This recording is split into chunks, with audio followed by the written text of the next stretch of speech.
Hello everyone, wish you all a very happy Merry Christmas. Welcome to my mini Christmas vlog. আমরা না ক্রিসমাসের দিন আমার ওই সাজানো ক্রিসমাস ট্রির সামনে বেশ খানিকক্ষণ ফটো সেশন করে ভাবলাম কোনো special day is incomplete without good food. আর আমাদের অনেক দিন ধরে না পার্ক স্ট্রিটে যাওয়ার খুব ইচ্ছা হচ্ছিল, স্পেশালি ট্রিঙ্কাসে একটু ডিনার করব বলে। তো ক্রিসমাসের দিনের থেকে আর ভালো কি প্ল্যান হতে পারে। So we decided to go to Trincas, কিন্তু ভিড়ের কথা মাথায় রেখে আমরা একটু আর্লি চলে গেছিলাম, 4-4:30 দিকে।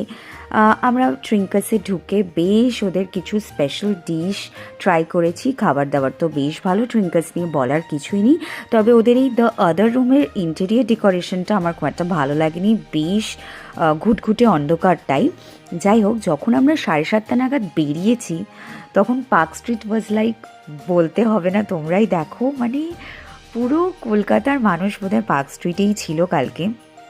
আমার তো বেশ মজা লাগছিল। অনির্বাণের যদিও ভিড় ভালো লাগে না, কিন্তু এই ভিড়ের মাঝখান দিয়ে অনেক বছর বাদে পার্ক স্ট্রিটে ক্রিসমাসটাকে এনজয় করলাম। বেশিক্ষণ পারিনি এই ভিড়ের মধ্যে, কারণ আমাদের গাড়ি খুঁজতে খুঁজতেই সময় লেগে গেছে 40-45 মিনিট।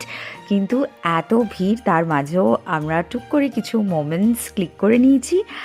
আর ফেরার পথে দেখছিলাম পুরো কলকাতার অনেক জায়গায় কিন্তু পার্ক স্ট্রিটের মতো সেজে উঠেছে। তোমাদের ক্রিসমাস কেমন কাটলো?